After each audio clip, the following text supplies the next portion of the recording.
What's going on, everyone? Juicebags here, and welcome back to some Dungeon Defenders 2. We are here on one of my favorite tester maps, and that is the Forest Biome in Chaos 10. And today we are going to take a look at the glorious Harpies. Now, the Harpies have a whole lot of positives and a few negatives that come along with them. For this particular run, we're going to be going with anti-melee, a defense rate, and piercer servo, using giant harpy feathers, mass destruction, and destruction.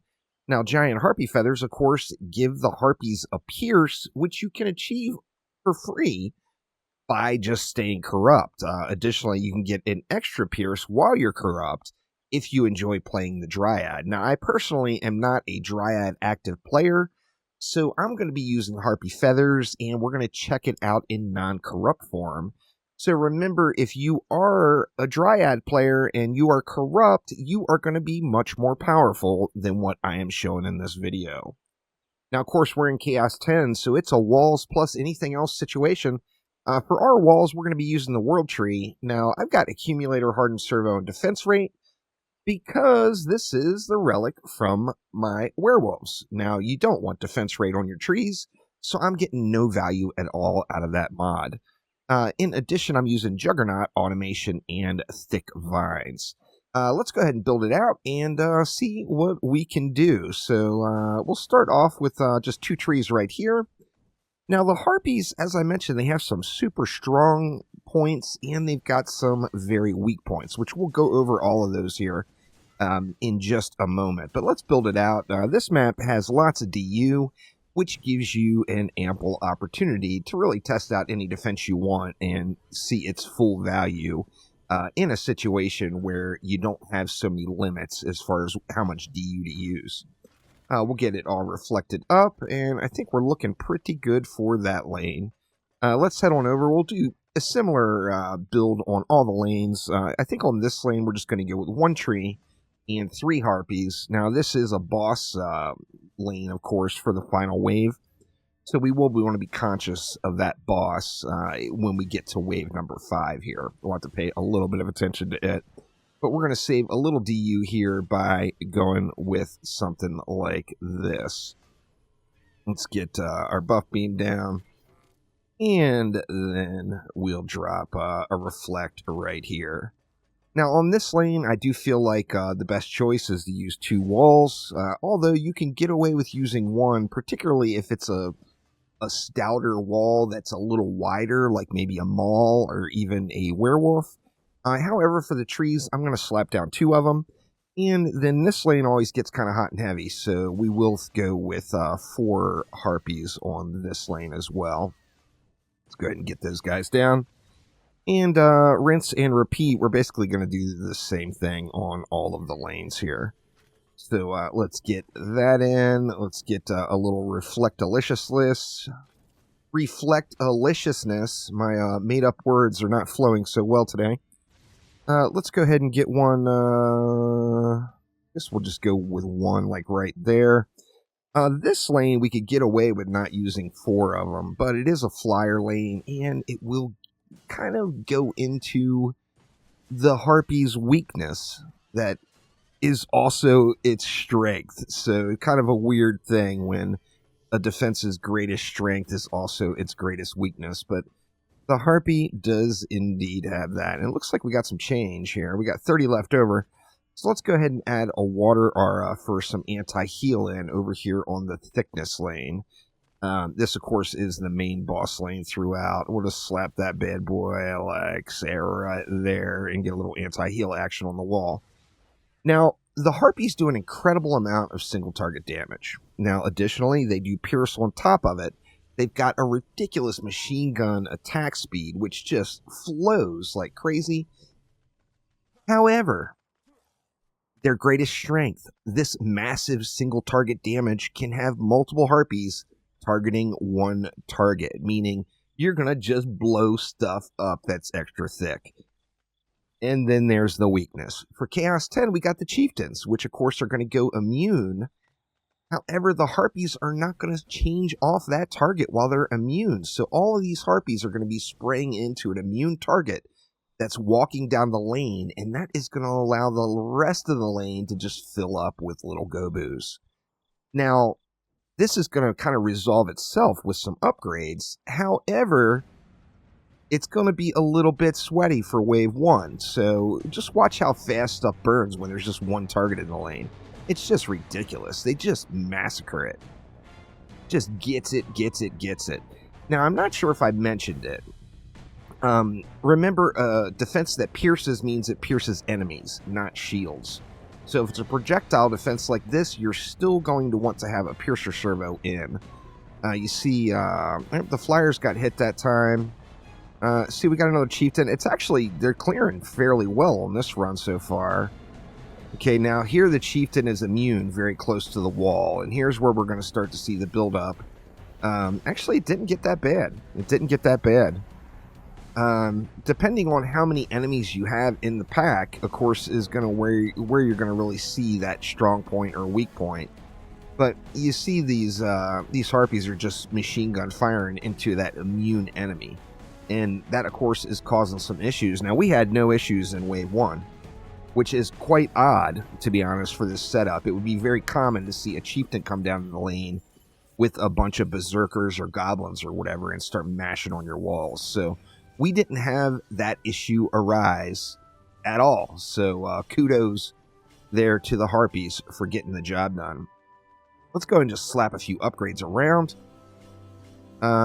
Upgrading our trees too, since we are using thick vines, we do get a little added damage out of that thick vines by upgrading the tree.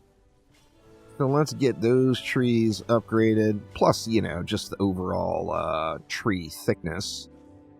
Trees want to be thick, y'all. Ain't nobody wants a flimsy tree. Let's see, we only got 130 here. Let's just go 1 and 1. And then we'll let it fly again. Now, as we get more upgrades in, of course, the stopping power of the Harpies is just going to go through the roof. Which also means our chieftain issue is going to be resolved. So let's see if the one... See, here we got double chieftains. You see, that cyborg would never be allowed to get this close if those immune chieftains weren't here in the lane. So, yeah, the cyborgs almost made it in. It let the entirety of the pack get a little bit closer than they would have been if it wasn't for those chieftains. So, chieftains, number one on the opposing team, they are definitely doing what they're told. And that is distract, distract, distract. And here we go. We got a little build up. Now, we survived it. Our trees did take a little bit of pounding. Once we get a few more mobs in range, the automation will help get those back up to full. But yeah, now we're seeing the effect of the chieftains. I think we just got a little bit lucky in that first wave and didn't have that chieftain issue. All right, so we had a cyborg get past our reflect beam there, but it looks like we fully recovered already and are still in pretty good shape. And we see the power. The boss killing power is incredible on these guys, particularly when there's only one enemy on the lane. If you got a boss on the lane by itself, Harpies are going to make that boss have a very bad day. There's just no doubt about it. Their stopping power is incredible. Since their little attack animation was changed, their DPS no longer gets hindered by that large break. They just spray it down. Thinking Heavy from TF2 with no reload, you know, I mean, just blazes it up. RIP TF2. Valve did the dirty. Not going to get into that one at all, but those of you who know exactly what I'm talking about. Let's see. We don't have enough for more tree upgrades, but we can get a couple of repairs in, and then let's just see how it does. The more upgrades, the more we're going to be killing enemies out there, which is going to really let the Harpy shine. The animation and everything is cool as hell, with the feathers just blazing through.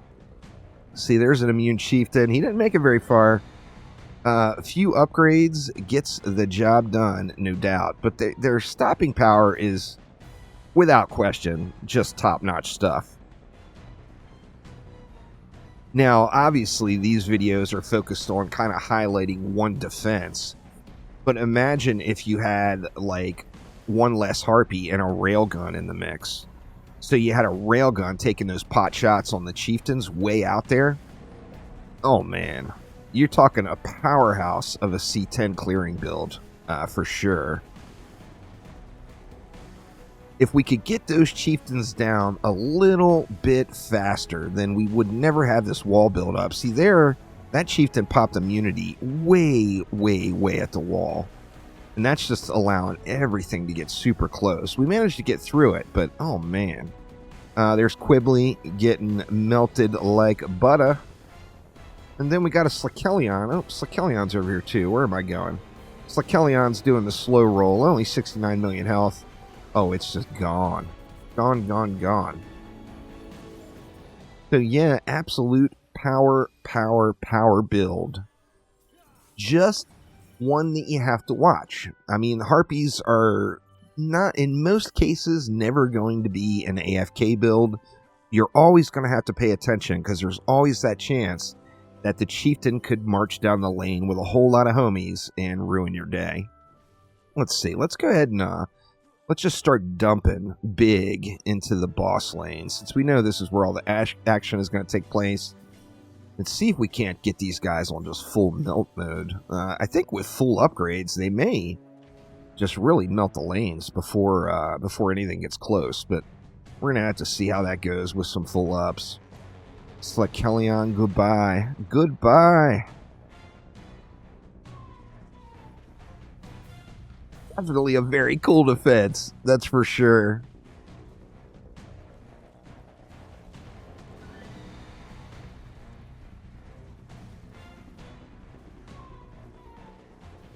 I think with them, it comes down to the targeting. I mean, they're doing what they're supposed to do, and the chieftain is doing what the chieftain is supposed to do, and that is, you know, like I said, run distract play number 742 and get the enemies moved forward down the lane. So they're all doing their part. It's just it ties together kind of poorly with the Harpies. So you get a little bit of clinch factor going really anytime you get chieftains down on your walls and immune. See, that chieftain's immune. He's in the anti-heal, which helped. Here we go. We got a Tuskar and another Slakelion. Tuskar fried, just wrecked, absolutely wrecked. Now you see we're getting a little build up on this lane, and I would assume it's probably because of the chieftains. Once the chieftains are cleared out, the rest of the lane follows. So it is something that you overcome as you get through it. And then, of course, as you're playing actively, just jump in and manually get a little action in on the chieftain yourself. And then that is just going to lighten the load so greatly on these Harpies, without question. All right, I think we got them all fully jacked now. Are they all upgraded? Yeah, they're all fully upped, so we get a look at the full glory here now. These Slakelions are just going to be over with so quick. They do so much damage. When they have a situation like a Slakelion, they are able to catch up quite quickly with what else is in the lane. It's just the chieftain can bring so many of his homies down with them, it can really cause a problem. Now that we got full upgrade, you're seeing the chieftains are having to pop their immunity bubbles way out. And, you know, that makes their immunity gone before they get within range. And that helps out greatly, for sure. Oh, I spoke too soon. Those guys made it almost all the way. Now, you see the cleanup job. That was a mess of Zerkers there. The cleanup job after the chieftains were dead was quite impressive, really. Now, here we're going to have a captain on top of a chieftain. Let's see how this one fares. And then we got a Drakenlord as well. The captain got mowed. It looks like they're going to recover through it all. Now, we got to go give this Drakenlord a little love here. Give a little love to the Drakenlord. He'll just evaporate. And then we can get over and check out this roller action. Now, of course, a siege roller, we're not set up for automated siege roller killing. So we're going to need to get in there and get a little siege roller loving on ourselves.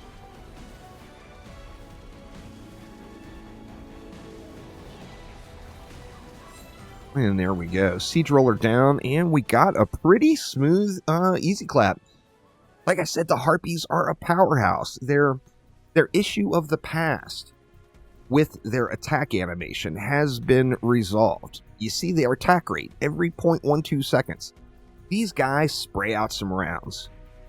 And then their biggest strength, having multiple heavy-hitting single-target defenses that are all able to target one enemy, gives you big burn factor on a healthy mob, but also brings the problem of lanes can get overwhelmed if you have too many enemies. So no matter what, you can use Harpies and they're quite viable, but you are going to want to pay attention to what's going on your lanes.